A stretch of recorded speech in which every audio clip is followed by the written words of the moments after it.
Does the administration have a response?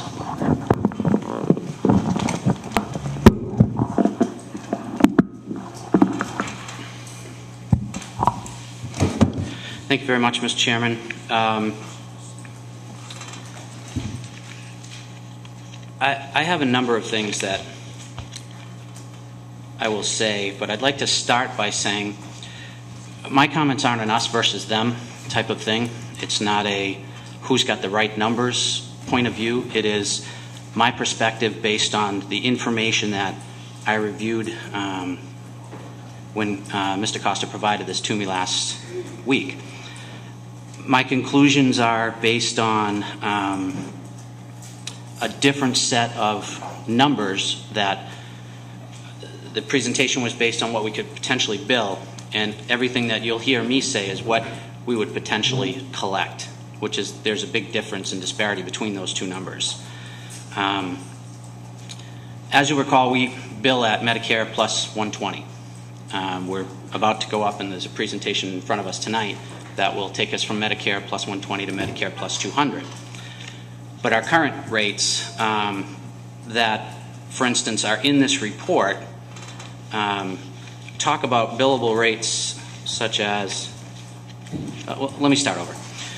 The fire department had an overtime appropriation of $200,000 in fiscal year 11.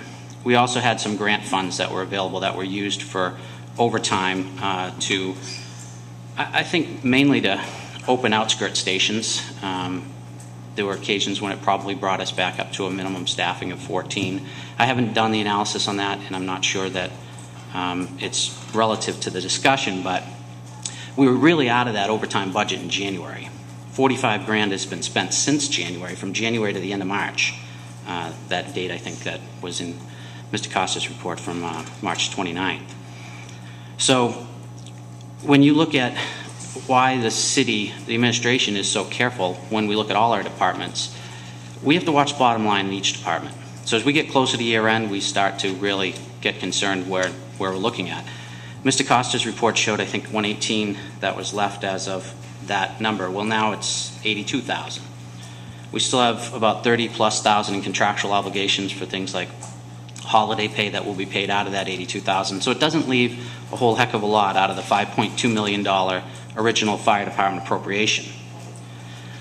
So that's the main reason why we said, hey, you know, unless you have emergencies, you've really got to watch your bottom line. You know, if you have an emergency, obviously we've got to do what we have to do to take care of the emergency, such as a fire on Pleasant Street or whatever takes place.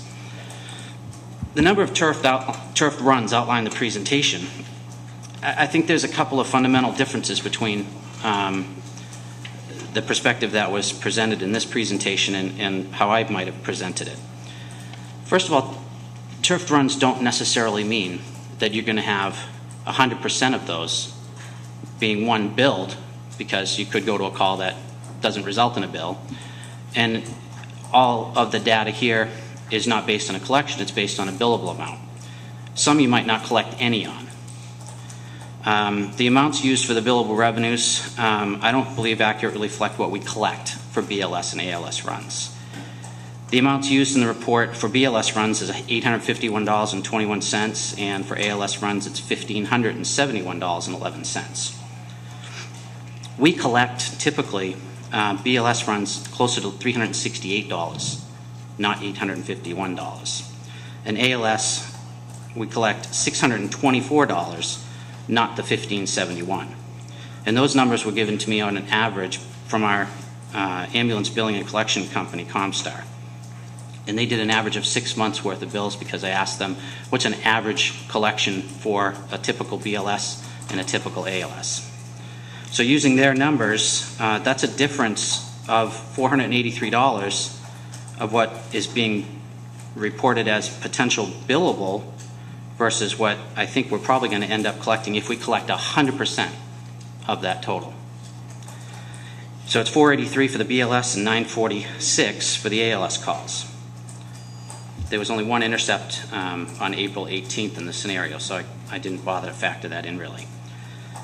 So if we assume that the 56 calls referenced on Mr. Costa's attachment 2 would all be billable, the amount of amount and types of those calls multiplied by the average actual amount collected, the rates used by Comstar, we would have ended up in potential realized revenue of only $31,697, and that's made up of one intercept at $460.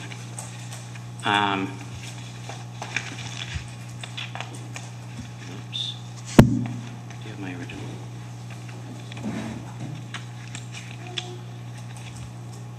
Give me 1 second.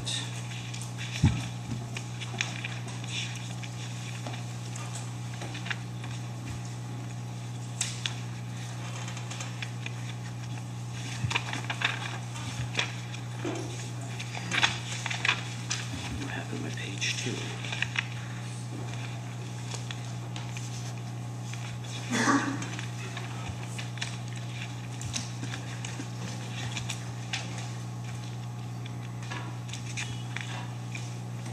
Sorry, I'm missing my page 2. Anyways, that's made up of 17 BLS calls and the 40 ALS calls that were there at the collection rates. We'd end up with a much lower figure of total revenue. The other point that I'd like to make is that if you look at the total on attachment 2,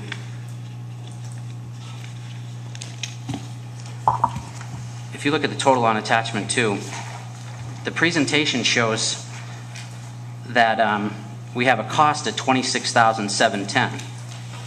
So if you use $31,000, which is probably, if we took every turfed run, all 56, multiplied by the collection rate, I'm saying you'd come up with a figure closer to $31,697, and the cost of $26,710.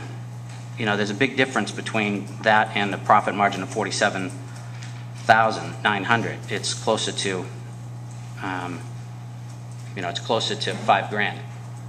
And if you also factor in the point that, according to Mr. Schultz, the EMS coordinator, that we have a collection rate of 80 to 90% of all our billings, that brings you down to about $27,000 that we'd probably collect out of the $31,000, which is the lower amount. So if you get down to $27,000 of what you might collect, even if you collect it all this year, which you're not going to do, by the time it goes out to the billing and by the time it gets paid to us, we might not even recognize any of those receipts this year. You're really talking about a revenue neutral situation there. The other key factor that I've got a concern on is that, and I know what Mr. Costa was trying to do by projecting it out over 12 months, saying, hey, if worst case scenario we had 56 turfed calls in this 1 month period, by multiplying that by 12, that equals 672 turfed calls. That calculated out that big figure of $575,000 in potential additional funds coming to the city, gross. And as Mr. Costa indicated, he wasn't trying to do it. It's based on an estimate. He wasn't trying to say this is how much we'd collect. He was just trying to give a ballpark figure of how much, if all the turfed calls were at the average billable amount, this is how much potential gross we'd have. Well, I'm saying potentially net. You wouldn't come close to that because, as the charts indicate, in fiscal year 11, we had 83 turfed calls from July 1 to March 29th. There's a big difference between saying you have 83 calls and the potential of having 672 turfed calls. So you're taking a number of 56 turfed calls when you basically had no overtime left to bring staff back up to a level where you could have 2 ambulances in service, which is what the 56 turfed calls basically represents, whether it's you down 1 person, or you were down 2 people, or there was no ambulance in service during that 1 month period, and extrapolating that over a full 12 months, when you do have overtime for majority, or at least half that year when the funds ran out in January this year of $200,000. So I know we had grant funds as well, so we'd have to really take a closer look at how did that affect, whether or not that affected, just adding outskirt stations, or whether or not that helped to add to, putting on more ambulances in service that wouldn't have been in service without the grant funds. So that's a key factor. But to look at 56 and extrapolate that out by 12 months and say we could have a potential of additional savings of $575,000, I just think it's a flawed approach. I think the average of 10, 11, even if you went to 12 turf calls a month, with some spikes depending on volume of people in town. Summer months you have more people in town, versus a winter month you might not have as many people in town, more chances for EMS calls. So my big contention with this is that I really struggle to say that I can support anything even close to the $575,000 in potential savings. I really think that that number is not even something that I would try to calculate out in that manner. I would really take a typical thing of turf calls and say, okay, what's an average monthly turf call if we run out of ambulance revenue or ambulance overtime in January or February, December, and look at what the potential loss might be.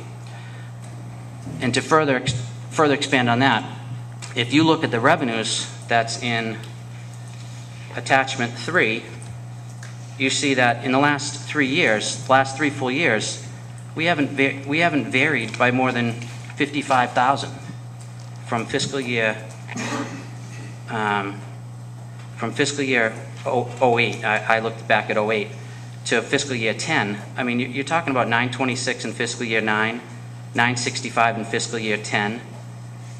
Since this report was done, I think we've taken in $58,000 for a total of almost $900,000 so far this year. We might make it to $950 this year, as we talked about at B&F the other night. To say that you might take in $895,000 more by spending $320,000 more, I just don't think is supported by the actual revenues that we've had here in the past. And all that being said, that's as if every single turf call of those 56 turns out to be a bill. And I just don't think that's going to be the case. I really think that we could sit back and say what if this and what if that, but I think we've been kicking this issue around so long as a city. And I've only been here for 3 years, and every time Sandra and I talk, we talk about this. It's if we had more people, if we had more overtime, if we put more people on, we'd make more revenue. My recommendation to the City Council and to the administration would be, I think the fire chief, the EMS coordinator, a fire representative, Mr. Duggan and myself, and should really work with an independent third party as a consultant to come through and address this whole subject of ambulance service to the community. I think it would be productive. I think we could all sit down and first come to an agreement on who we're going to use, because that's obviously a big factor in how we go about doing this. But again, I just don't think the numbers.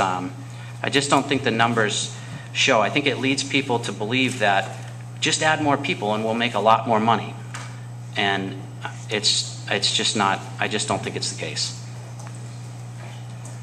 Those are my comments, Mr. Chairman.